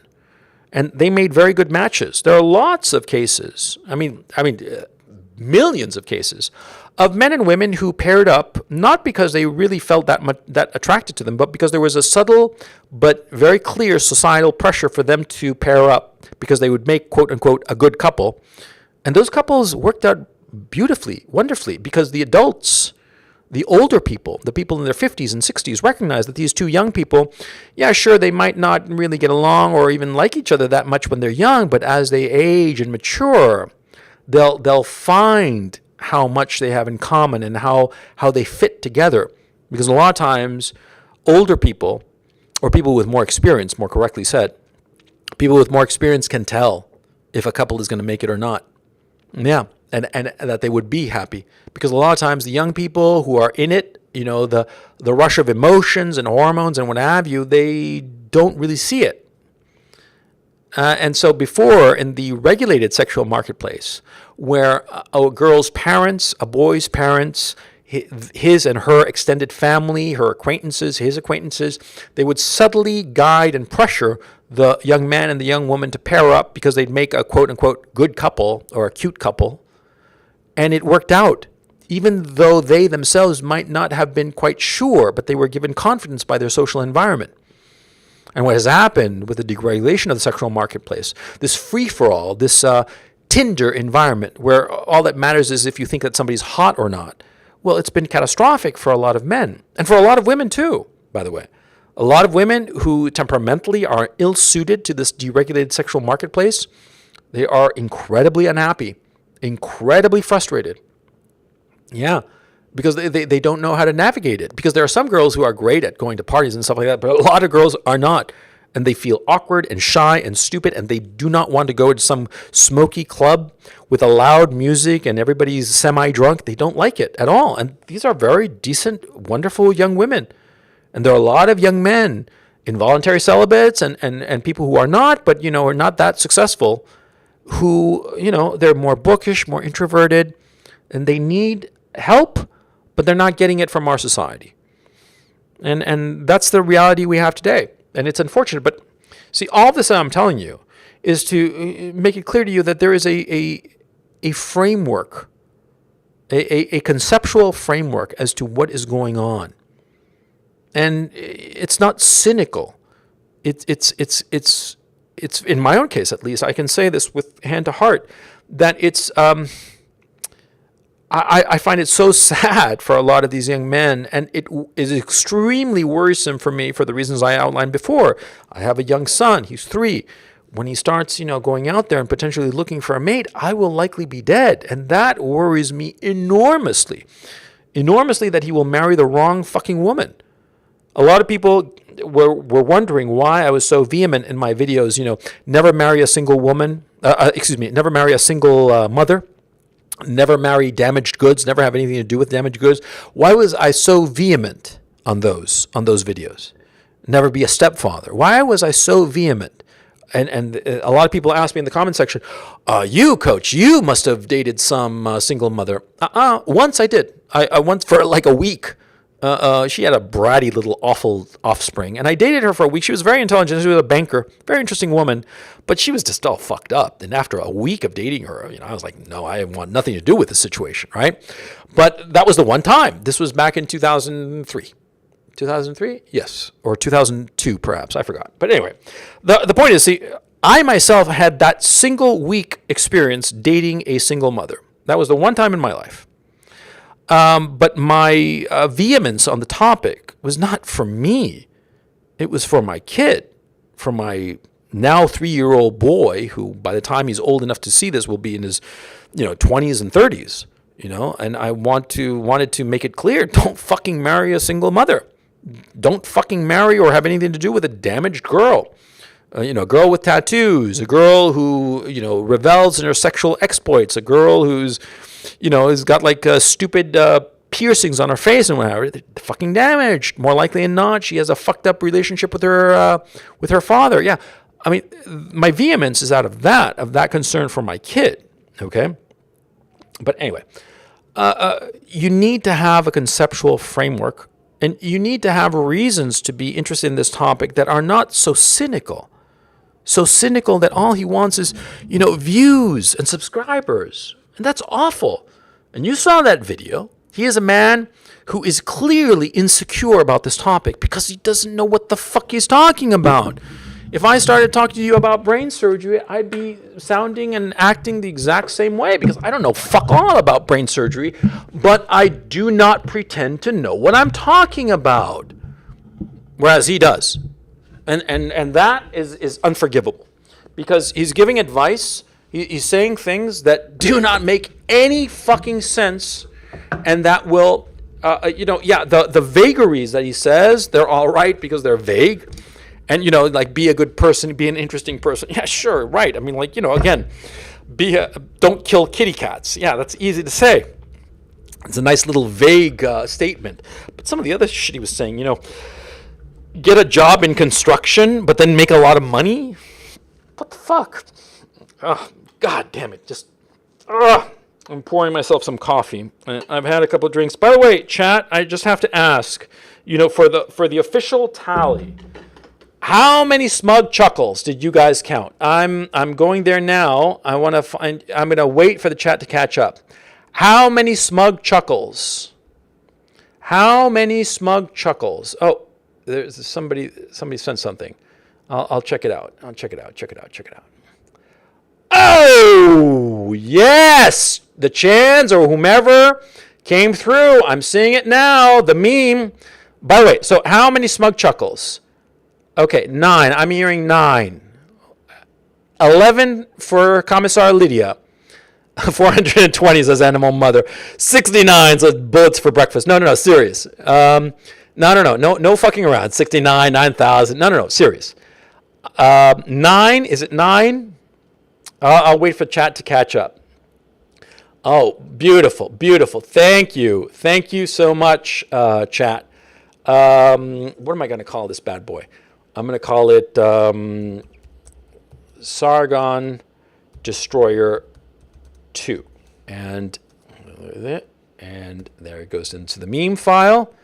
You guys are going to have to be patient. How many are we up? How many? 12, 10 and a half, 9. Yeah, it's up there, like 9 or so. 8, 9, yeah. Hello, Chris Telford. How's it going? So again, 1488. Yeah, right. Wait, I'm going to. You guys are going to have to forgive me for a bit. I am going to upgrade the Sargon Destroyer meme. Yeah, sorry. I'm going to be talking, and it's like walking and chewing gum at the same time. I'm not very good at that. Where did it go? Sargon Destroyer 2 and PNG, and there we go. Yeah, now we're talking, motherfucker. Yeah, an endless row of doors. Oh yeah, the NPC meme. Yeah, he drilled that into the fucking ground, motherfucker, didn't he? Yeah, okay. And here we go. Ta-da! How's that look for you guys? Good? Bad? I hope good. Yeah, I squared it up. It's all looking very good. And he's knocking on the door of the Incels. Yeah, Jesus fucking Christ. I'm having my coffee because I actually was having Jägermeister while we were doing this this whole takedown of the thing. So here's the part where we come to the end, and here are the first-hand tidbits that I'm going to give you. Okay? Now, there's a reason that it's called Learn to Spot a Cynical Opportunist. Okay? Because I think it's really fucking important that you guys understand and see how cynical this move is.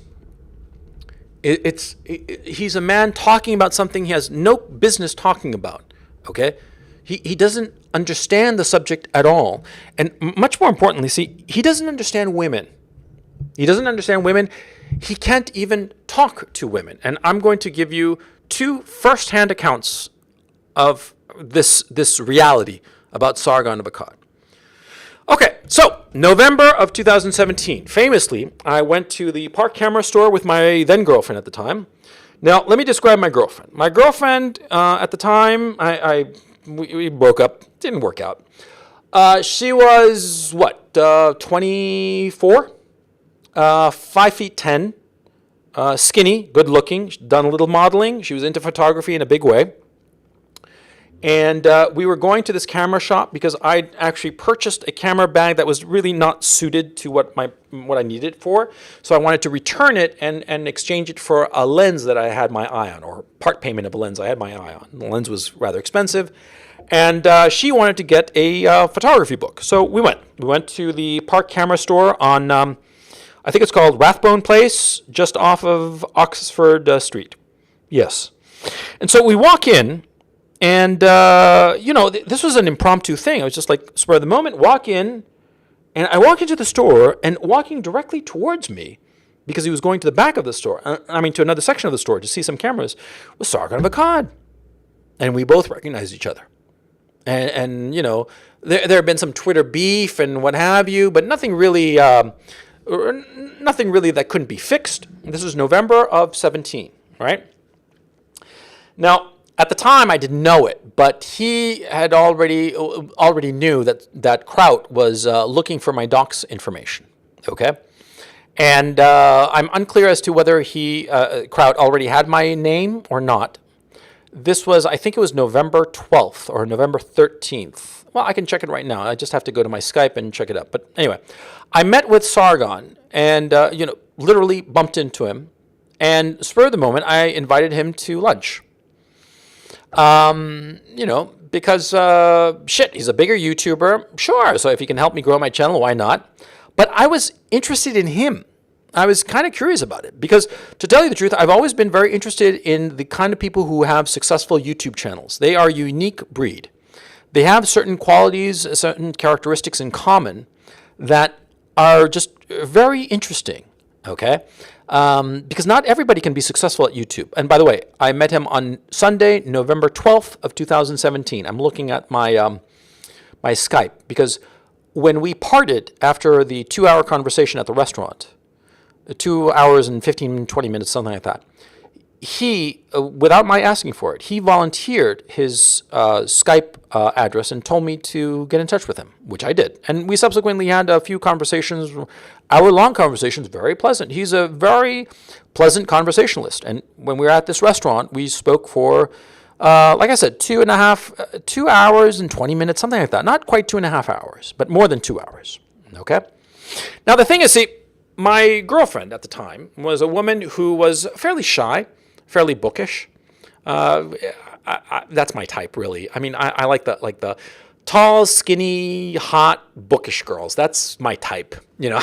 I mean, I'm old enough to know that that's the kind of girl. I married that kind of girl, and just about all my girlfriends are like that. So anyway, the point is, see, we got to the restaurant, and I was sitting at the table. To my immediate right was my girlfriend. She was reading this photography book. And immediately across from me was Sargon. And Sargon and I started talking about British politics and what was going on, Brexit, Rees-Mogg, blah, blah, blah. And we had a delightful conversation. And now, of course, we're talking, right? And so when you're talking and we are facing one another, right, you don't stare at the person right across from you. It's not like a staring contest, right? You look away. Your eye line goes in different directions.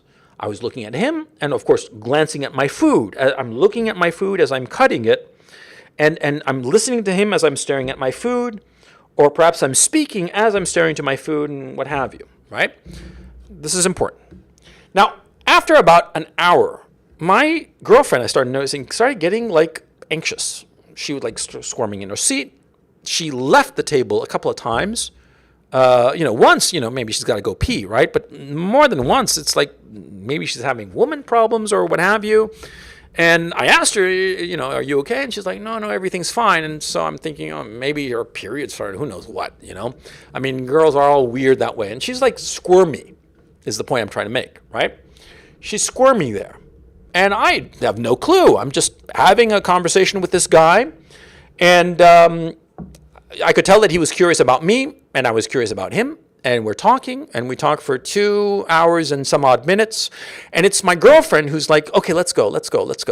Which is kind of weird because, like I said, my girlfriend was like an introverted girl.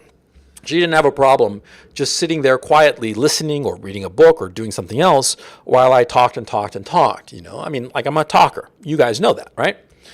And later, as we part ways on Oxford Street, and he goes his way and we go to the subway station. I mean, we walk away, and my girlfriend, unprompted, she's like, I hated that guy, And I'm like, why? He seemed great to me, because that was my impression. I mean, like I'm talking to the guy and it seemed fine, right? And she's like, he kept ogling me the whole time. I said, what do you mean, like ogling me? And she's like, he was ogling me. And now ogling, of course, means to look at somebody in a lascivious manner, especially in a public place, looking at them in a lascivious manner when it is inappropriate to do so. I mean, like, sure, you're in your bedroom with your woman and you start looking at her like she's like fucking all that and she's hot as shit and you want to fuck her brains out. That's perfectly fine. That's not ogling. That's just staring at your woman before you fuck her, right? But no, she's saying that this guy, this stranger, because she had no idea who he was. I mean, she knew who he was, but she didn't care, right? She's like, he was ogling me the whole time. And it turns out that every time I'd looked away, he'd like, stared at her, shot looks her way, okay? But here's the weird thing. He never spoke to her directly, not once. We were there 2.5 hours. And my girlfriend was reading a book and what have you. But he never spoke to her. And a couple of times when he was curious about her, he didn't ask her. He asked me, which is weird, okay? I mean, like, she's just some girl, right? Yes, she's very attractive, hot enough that people noticed her, right? But, she's with me, and so it's happened to me, of course, that I meet some woman who's very attractive. Of course, I'm going to be a little bit intimidated. Who wouldn't be, right? But if she's with some guy, she's clearly the girlfriend or the wife of some guy, then it's sort of like in my own head, at least, and it happens to most guys, it's sort of like, switch off. She's with some guy, so she's not like a sexual being. So you can treat her as just a person, as opposed to a sexual being, because she's with some other guy. So you're not gonna like do anything. You're not an asshole, right? You're not gonna try to lift some hot woman off the hands of some other guy, right? So you treat her naturally. But that wasn't the case here. He was nervous around her, and yet kept ogling her. And I thought to myself, well, maybe it's just my girlfriend, because, like I said, my girlfriend was a very, very attractive woman, young woman in the bloom of her sexuality, and much taller than the Carl. Carl's like 5'8", I guess, not more than that, because she sort of like towered over him. That was pretty funny, and I didn't give it another thought. But recently, I was talking to a colleague. I'm not going to say who it was. He was a colleague, a YouTube colleague, as it were, right? A YouTube colleague and his lovely wife. Now, this lovely wife of this YouTube colleague, she too had the opportunity to meet Sargon in the flesh. And she said the exact same thing happened to her. He never spoke to her, but he wanted to know things about her, and so she would speak to her husband, my YouTube colleague. as opposed to speaking to her. Because he's afraid of women. he's afraid of women. He has not had multiple girlfriends and all the rest of it. You have a few girlfriends over the years, you know how to handle women. Yeah, it's not complicated. You know what's what. You know which buttons to push. You know how to handle yourself, how to carry yourself. This guy, he couldn't talk to her. He couldn't talk to my girlfriend either. He talked to me. He talked to the colleague indirectly. He went and married a single mother. I'm sure that this woman is a lovely woman. I have nothing against her. I don't know who she is. I don't care. Okay? But the fact of the matter is that, if a man marries a single mother, he's scraping the bottom of the barrel. That's a fact. Sorry, but that's true. Let's think about it. See, two women, they're identical in all regards, except one has a kid from a previous relationship. Who would you start to date? The one without the kid. Less muss, less fuss, right? Or you're some real sicko pervert who God knows what wants to do with some woman with a kid, right? So let's be charitable. You're not that sicko pervert, so you're going to go with the woman who doesn't have a kid, right? But what guy goes for the woman who has a kid? Well, a woman who has a kid, she's desperately looking for a provider. And she will say and do anything. As I've said in my videos about single mothers, I don't have anything against them personally. But the fact of the matter is, a single mother will do and say anything to get a man with the resources to take care of her and her kid. And she will behave in any way necessary to secure that man. And it's not that the guy is such a great guy, such a great catch. No, if he were a great catch, a woman without any kids would have nabbed him. Yeah. So look, the guy doesn't know fuck all about women. The guy doesn't know fuck all about the relationship between men and women and how they interact. He doesn't even understand what men find attractive in women or why. No fucking clue. But he's knocking on the incel's door because he wants the views. He wants the subscribers. That's fucking cynical, if you ask me. Yeah, that's fucking cynical as all get out. I think it's low. I think it's pathetic. Yeah. And the guy, what is he? He's a tubby little neckbeard, a beta provider. And what's he got? What's he got to show for all of this, huh? Pathetic. Pathetic. I just wanted to make this video, this stream. I really wish the one with Mauritian Struggle had worked out, because Mauritian added a whole bunch of interesting points that I'm fucking forgetting, because a couple of points I've made here I sort of like stole from him because he's one smart motherfucker, right? And me, moron, fucked up, Mauritian, you listening? I am so sorry. My bad. I am a tech boomer faggot loser. I'm sorry, my brother. But anyway, let me get through some super chats because they piled up and I have been very remiss about them. Let me see. Okay.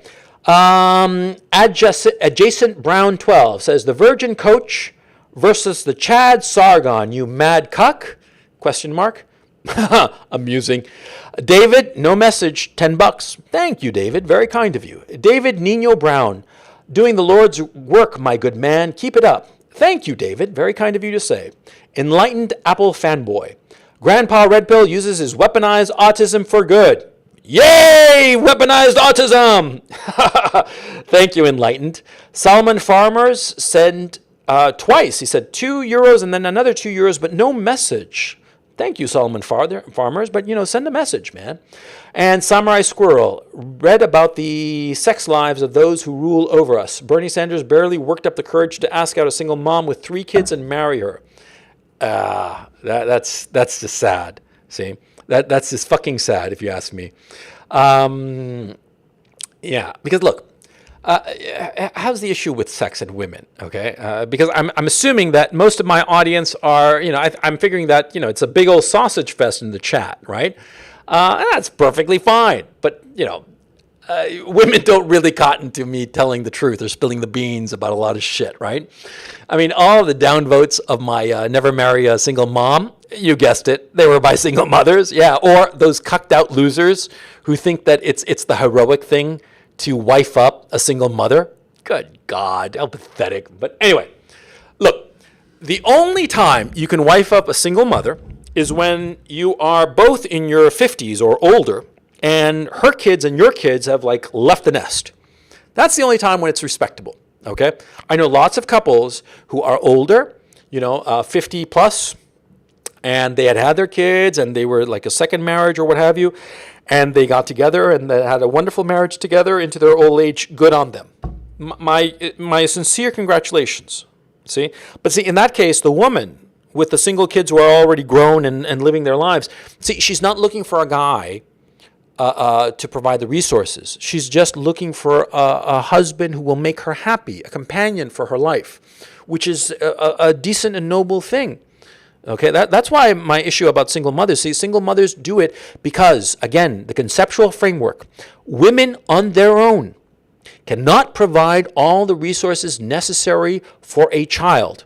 They need a man to help them provide those resources. Asmahound for £5 says, entertaining and eloquent as always, Coach. Thanks for providing the backdrop to my working noon. Oh, well, my pleasure, Asmahound.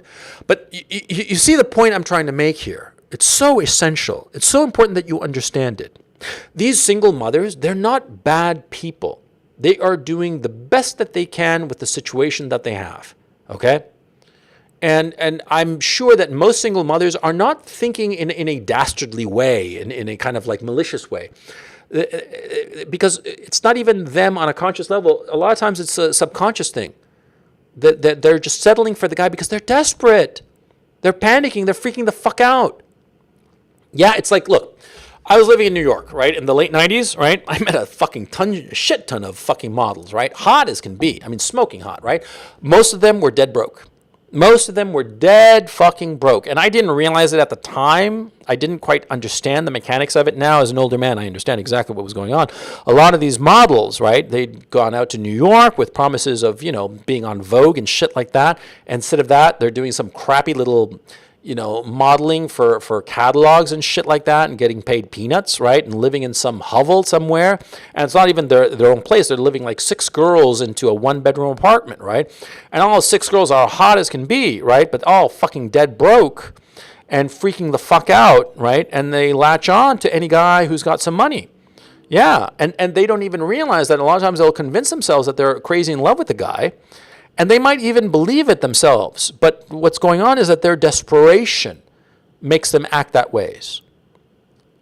The same with single mothers. Single mother, she's fucking desperate. Probably her parents are putting pressure on her, or the parents, maybe their situation not that good, so they can't supply that much money to the single mother. And the ex-husband or lover or whoever who got them pregnant, right? That guy is gone or whatever, out of the picture, being an asshole, what have you, right?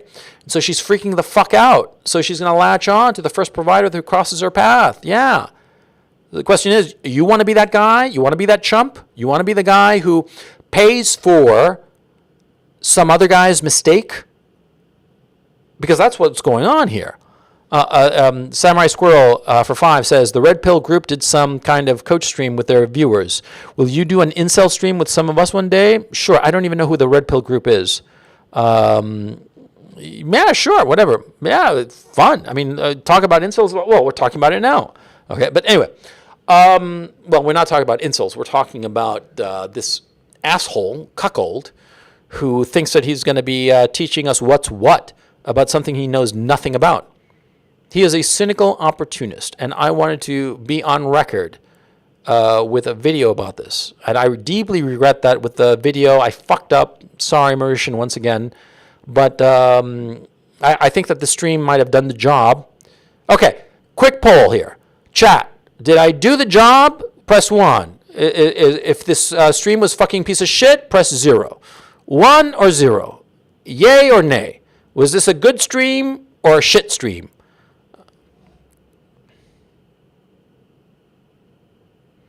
120, lots of zeros. Some ones. Thank you. Coming back 69. Ha, very cheeky. Okay, thank you. Appreciate it. Very much appreciate it. Okay. Yeah. Do I see a 1488 there?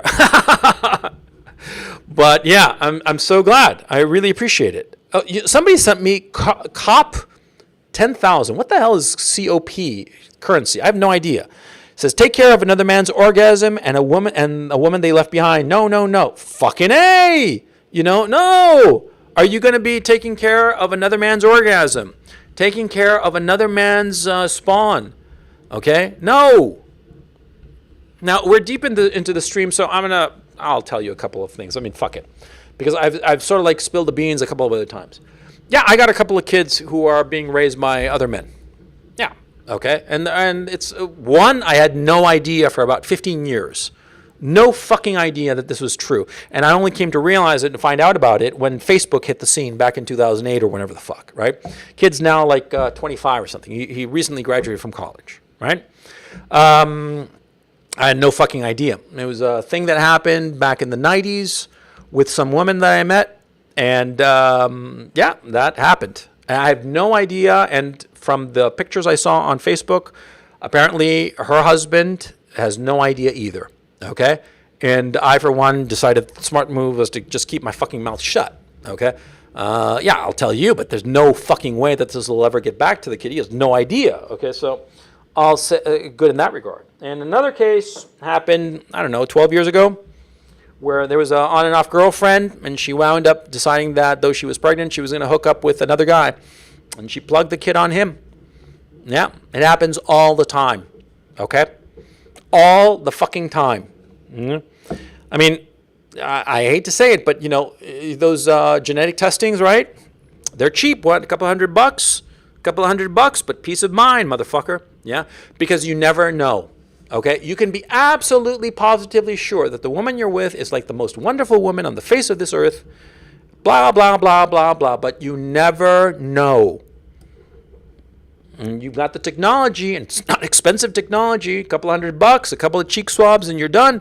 You send it away. What is it? 2 weeks or less, and you get the results. Easy peasy, Japanesey. Do it. Never, ever, ever allow that uncertainty to be in your frame. Yeah, I'm fucking cynical, but no, I'm not cynical for no fucking reason. I'm cynical for a reason, and the reason is people do all sorts of nasty shit, okay? And that's a fact. And they do it, and often as not, and this is the key issue, often as not, people do it out of the best reasons, out of humane reasons. That's the thing that as you get older, you'll discover. A lot of times people lie and do horrible things because they don't want to hurt somebody else. That's why. More often than not, the worst tragedies on earth have happened because of that. Because they don't want something else, or they think that they should do this horrible thing because it'll prevent some other horrible thing. Okay? Especially between men and women. Fuck yeah. I'm telling you, that's the truth of the matter. So yeah, trust but verify. That's what Ronald Reagan said to the Russians, and that's say I to all of you. Trust but verify.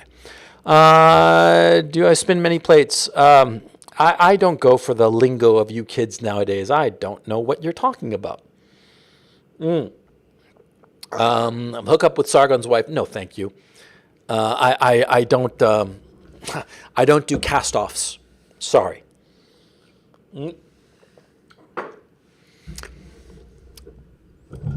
guy's a cuckold. The guy's a bullshitter, a cynical opportunist. And this has been the stream where I hope I've made that clear. Okay?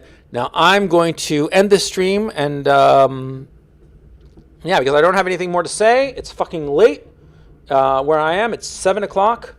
And I'm going to go and have a nice meal, and hang out with the people I love, and not worry about this guy ever again. If he knocks on that incel door or anything having to do remotely with what I'm doing with my channel, I'm going to stomp all over the fucker again. I will stomp all over that fucker like a fucking... I'm gonna stomp on that fucker like he's like a swarm of ants, and I've got like iron plates on my shoes, and I'm just gonna squash him. Or no, he's not ants. He's like a rat, a little rat, a cynical opportunist. Yeah. Damn, I fucking despise this fucker. So anyway, guys, it's been great chatting with you, and I will catch you next time. Take it easy.